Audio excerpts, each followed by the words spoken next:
Fala pessoal, eu sou o Rodrigo Eng e esse é mais um episódio do podcast do Layup, informação de bandeja sobre a NBA, em parceria com a Rádio Sport Clube, que você pode ouvir em radiosportclube.com ou no seu smartphone usando o aplicativo Radiosnet, disponível para iOS e para Android. No episódio de hoje, que aliás é o número 68, agora eu vou começar a contar os episódios, até para eu mesmo não errar as contas.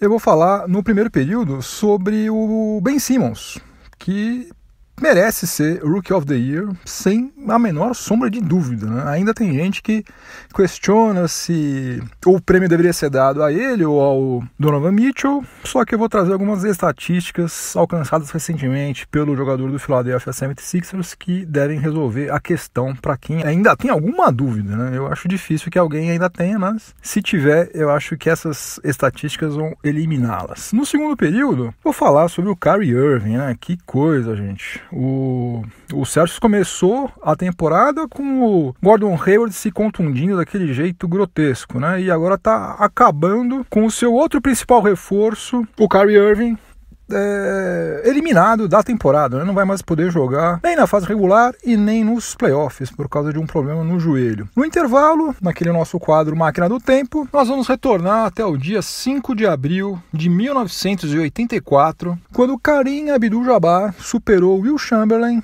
e tornou-se o maior cestinha em toda a história da NBA.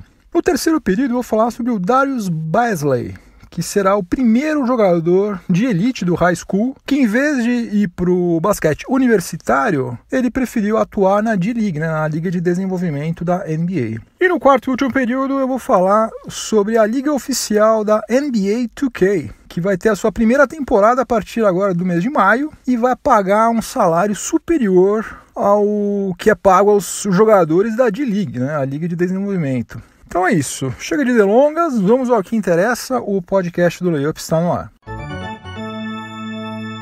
Ainda tem gente que nem torce para o Utah Jazz e continua defendendo que Donovan Mitchell, e não o Ben Simmons, deveria ser eleito o Rookie of the Year dessa temporada.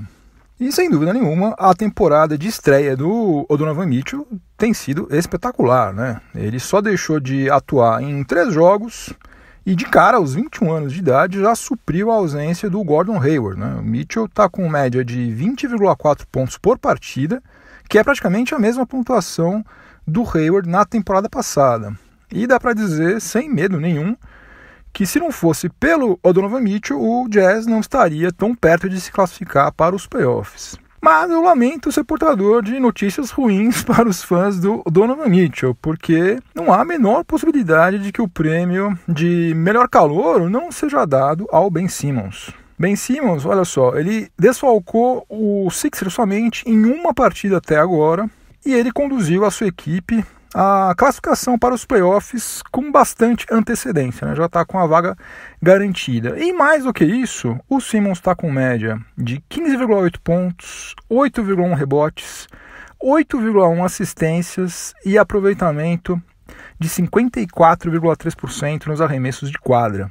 E aí começa a sessão das coisas incríveis. 2 coisas incríveis. A primeira delas é a seguinte: o único calouro com médias iguais ou melhores do que essas foi Oscar Robertson na temporada 1960-1961.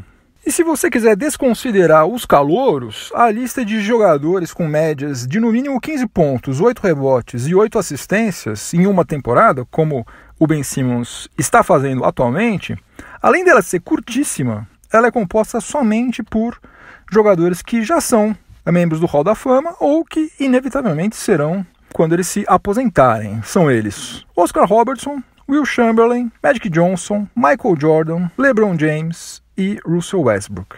Então, Ben Simmons está muitíssimo bem acompanhado. A segunda coisa, que foi um cara no Reddit que puxou alguns números que são mais impressionantes ainda.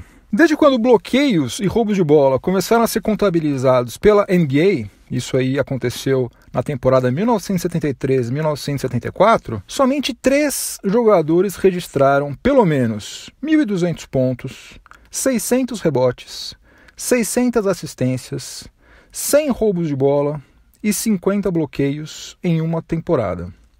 Então, olha lá, 1.200 pontos, 600 rebotes, 600 assistências, 100 roubos de bola e 50 bloqueios em uma temporada. Somente 3. São eles. O Michael Jordan fez isso aos 25 anos de idade, na temporada 1988-89. LeBron James, que está fazendo isso agora, aos 33 anos de idade, que é um negócio absurdo. E Ben Simmons, aos 21 anos de idade, na sua primeira temporada na NBA. Então, isso aí, desde 1973, 74, somente 3 caras fizeram. Um é simplesmente Michael Jordan, outro é LeBron James e o terceiro, Ben Simmons. Portanto, a temporada do Ben Simmons está sendo completamente fora da curva, não somente em comparação aos outros calouros, mas está sendo fora da curva em comparação a todas as temporadas de todos os jogadores veteranos, calouros, todo mundo, desde 1973, 74. É um negócio totalmente novo, ninguém viu nada disso. Um rapaz de 21 anos de idade colecionar números, né, que na verdade somente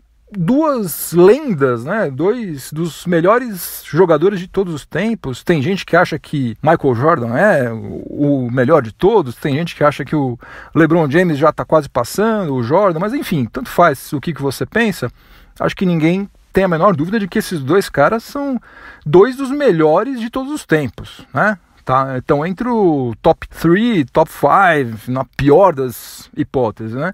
E o Ben Simmons, aos 21 anos de idade, já está junto com esses 2 caras. Então não faz o menor sentido se esse prêmio não for dado a ele. E tudo leva a crer que ele vai vir a ser também uma lenda, né? Ben Simmons começando assim, imagina só, ele vai jogar mais ainda 10, 12, 15 anos, sei lá quanto tempo. Imagina o que esse cara não vai fazer, né? O que ele precisa ainda, mas vai ter tempo para isso, é melhorar o arremesso de longa distância dele, que é péssimo. Ele praticamente não chuta, né? Ele só chuta quando ele está perto da cesta. Agora, ele tem tempo para isso, ele tem técnica, precisa se dedicar. Vamos ver como é que a coisa evolui. Mas Rookie of the Year, não tem a menor dúvida de que ele vai ser.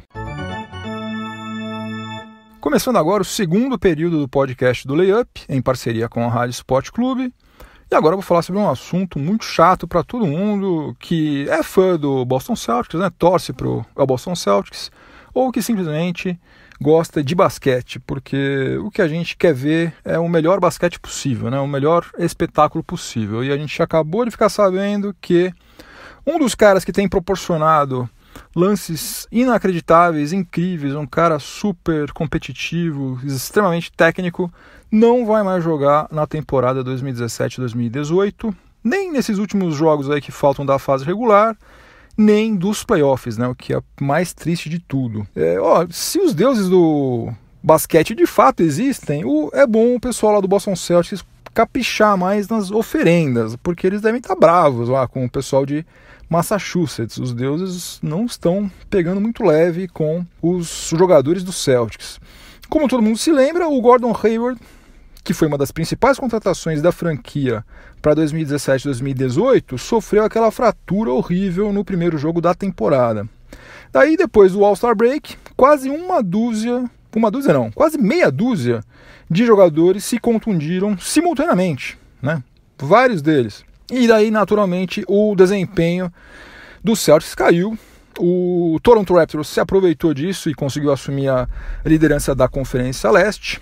Aliás, ontem ganhou com relativa facilidade do Celtics. Aliás, um jogo muito feio, hein? Meu Deus, que jogo difícil de assistir. E agora, um outro principal reforço do Celtics para essa temporada, o Kyrie Irving, não vai mais jogar.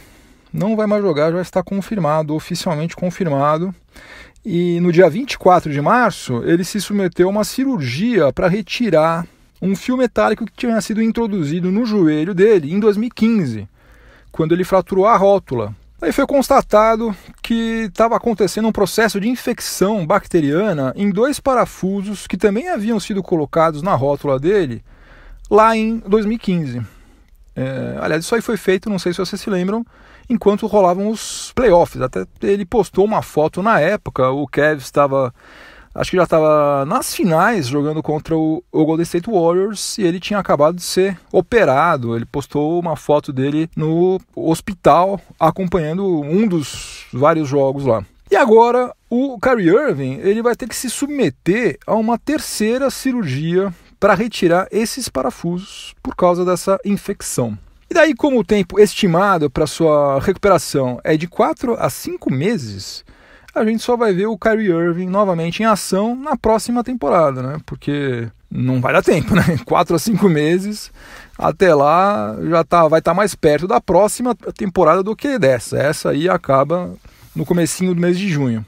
Por mais milagreiro que o Brad Stevens seja, fica meio difícil a gente acreditar que o Celtics vai ter condições de fazer frente ao Toronto Raptors ou mesmo ao Cleveland Cavaliers nos playoffs, né? Para isso acontecer, Al Horford vai ter que jogar demais, Marcus Smart vai ter que voltar, também tá machucado, vai ter que voltar inteiraço tecnicamente, fisicamente, Jaylen Brown vai ter que jogar tudo que sabe, Jason Tatum.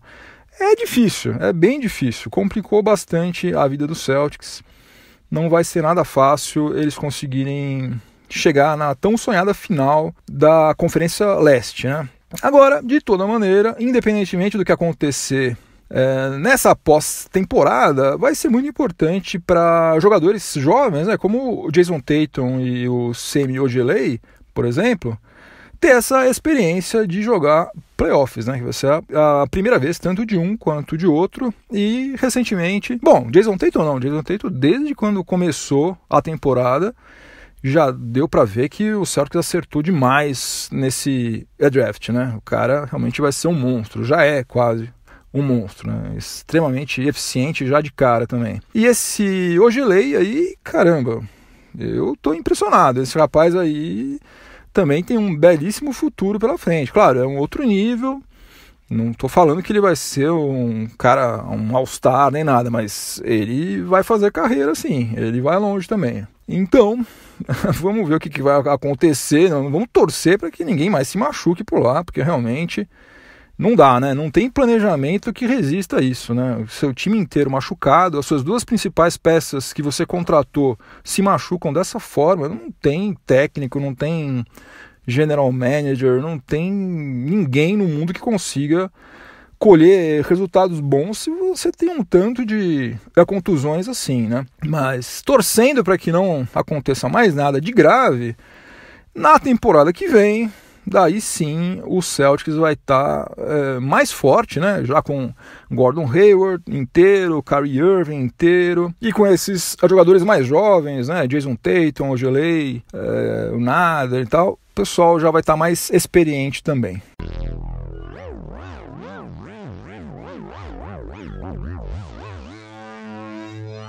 Já estamos no intervalo do podcast do Layup em parceria com a Rádio Sport Clube. Essa musiquinha esquisita é sinal de que nós estamos a bordo da nossa máquina do tempo.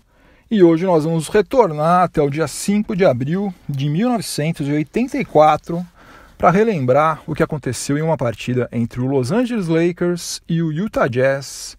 Partida essa que foi disputada lá em Salt Lake City. O Lakers venceu por 129 a 115 e um jogador em especial teve muito mais a comemorar do que apenas a vitória. Com um gancho executado da zona morta, que foi sua marca registrada ao longo da carreira, o Kareem Abdul-Jabbar se tornou o maior cestinha em toda a história da NBA, superando o antigo líder desse ranking, que era o Wilt Chamberlain.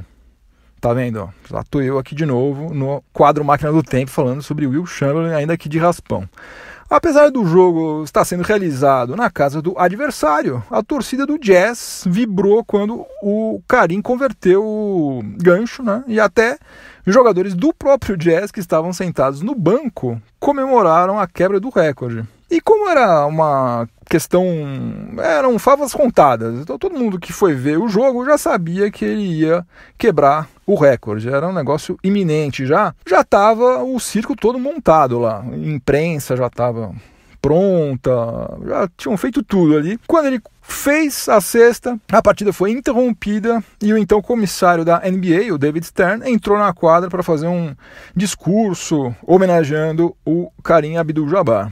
O pivô acabou a carreira dele com 38.387 pontos, que é a maior marca da liga até os dias de hoje. E desde aquela data, desde aquele dia 5 de abril de 84, Outros 3 jogadores também superaram o Will Chamberlain. Foram eles o Karl Malone, o Kobe Bryant e o Michael Jordan. E fatalmente também vão superar o Chamberlain o Dirk Nowitzki, desde que ele jogue pelo menos mais uma temporada, né? Aliás, ele operou o joelho hoje, parece que não é nada muito grave, é provável que ele volte para a próxima temporada. Se ele jogar mais uma temporada pelo menos, ele já passa o Will Chamberlain, porque ele está pertinho, acho que são questão de 300 pontos. E um outro que também vai passar, inevitavelmente, é o LeBron James. Então, no dia 5 de abril de 1984, em Salt Lake City, o lendário pivô Kareem Abdul-Jabbar se tornou o maior cestinha em toda a história da NBA.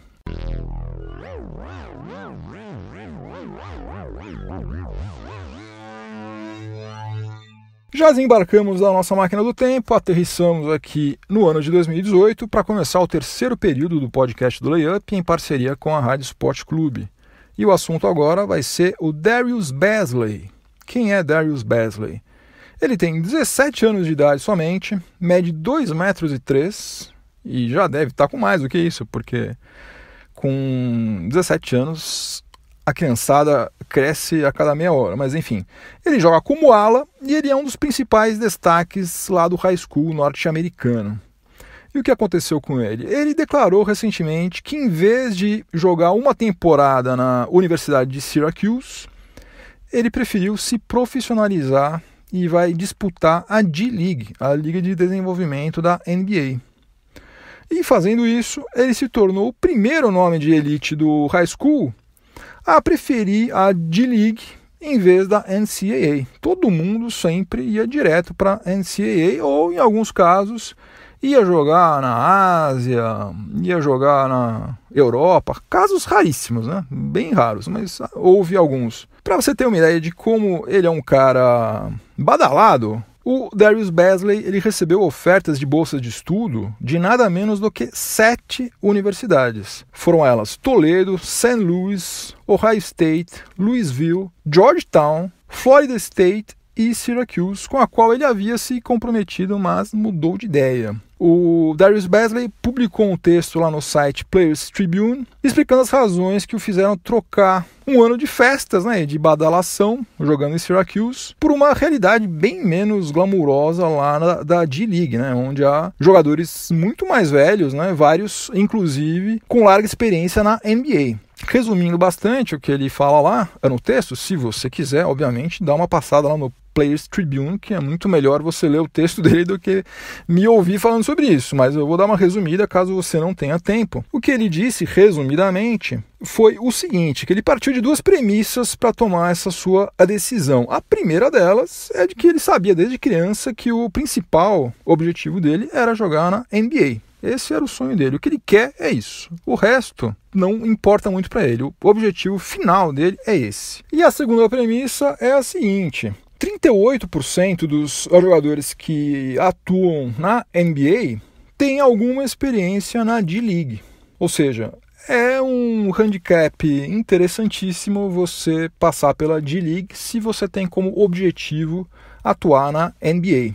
Sabe qual é a porcentagem de jogadores da NCAA que chegam à NBA? É de apenas 1,1% de acordo com a estatística da própria NCAA. Então, o que eu falei aqui foi que 38% tiveram alguma experiência na D-League. Não que 38% começou na D-League e foi para a NBA. Por exemplo, recentemente, Tony Parker ele estava se recuperando daquela contusão e ele ficou durante uma semana, se muito, atuando na D-League. Mas não porque ele precisasse aprender alguma coisa por lá, nada disso. É somente porque naquele momento era interessante que ele fizesse trabalhos físicos, de treino mesmo, na D-League. Então, esses 38% referem-se apenas a jogadores que tiveram alguma experiência na D-League, como, por exemplo, Tony Parker. Agora, de toda maneira, a porcentagem de atletas que de fato começaram lá e depois foram para a NBA é sensivelmente maior do que a de jogadores que saíram da NCAA e foram para a liga profissional. Enfim, além de receber um salário, né, de $26 mil na D-League, o que para um moleque de 17 anos tá de ótimo tamanho. Eu tenho 45 anos e ficaria felicíssimo se eu recebesse $26 mil por ano. Como profissional, o Bazley ele vai poder assinar, eventualmente, né, contratos de patrocínio, o que seria vedado pelas regras da NCAA.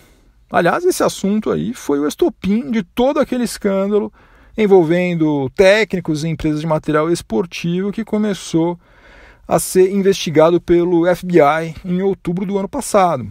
E agora a gente vai ver, né, se essa atitude do Darius Bazley, que está sendo um cara pioneiro, né, vamos ver se ele vai influenciar outros jogadores promissores, né, a fazer a mesma coisa, né, seguir o mesmo caminho que ele, né, o que seria o sonho da NBA, né, se isso aí virasse moda, e seria também, por outro lado, um pesadelo da NCAA. Eu acho que quanto mais transparência houver, melhor para todo mundo, né? Ele quer ser profissional, então ele já está indo para uma liga profissional, onde ele pode ganhar dinheiro e ele vai estar mais próximo desse ambiente da NBA, que é o que ele quer fazer. Então, estou torcendo para que ele faça sucesso, tanto na D-League primeiro, né? Obviamente vai ter que fazer sucesso lá para poder eventualmente chegar posteriormente à NBA.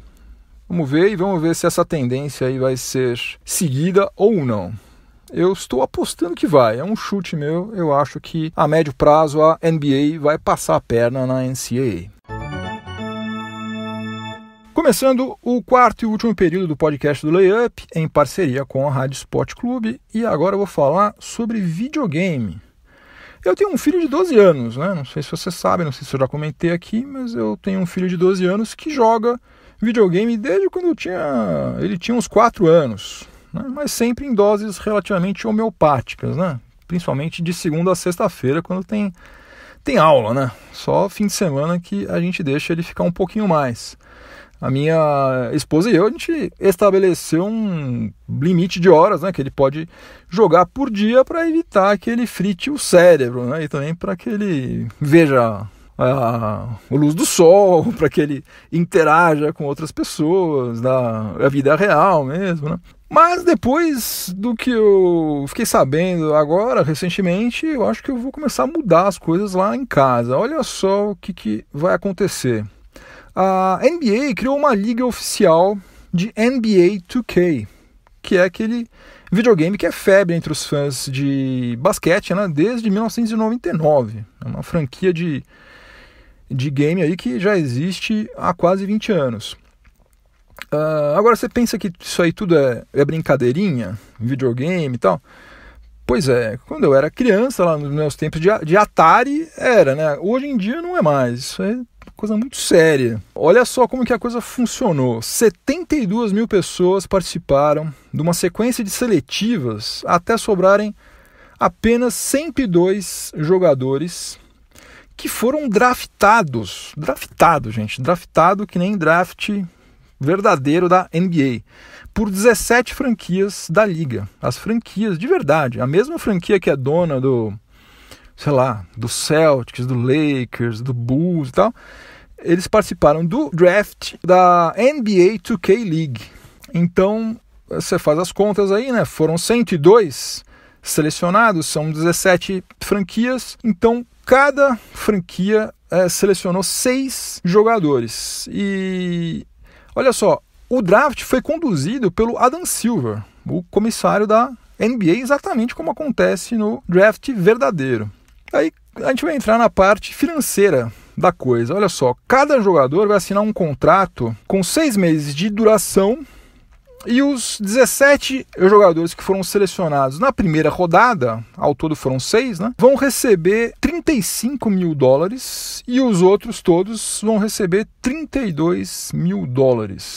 Isso aí dá mais de R$100 mil no câmbio atual. Uma belíssima grana para jogar videogame. E também vão ter as despesas de locomoção, de hospedagem, vão ter plano de saúde e até a aposentadoria bancadas pela liga. Para você ter uma ideia, um um jogador da D-League, né, que é a liga onde o cara tem que jogar mesmo, tem que correr, tem que pular, tem que treinar, bater lance livre, toda aquela história, ele recebe entre $19.500 e 26 mil. O máximo que pode receber é $26 mil.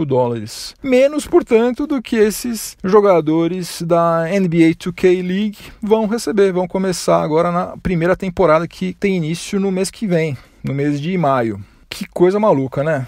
Um jogo virtual pagando um salário maior do que o salário que é pago para jogadores da D-League. A minha experiência com esse NBA 2K foi ótima por um lado e péssima por outro, porque eu joguei para valer a edição de 2013. Essa edição aí eu comprei e eu joguei tanto, eu fiquei tão viciado que eu comecei a preferir jogar do que assistir os jogos.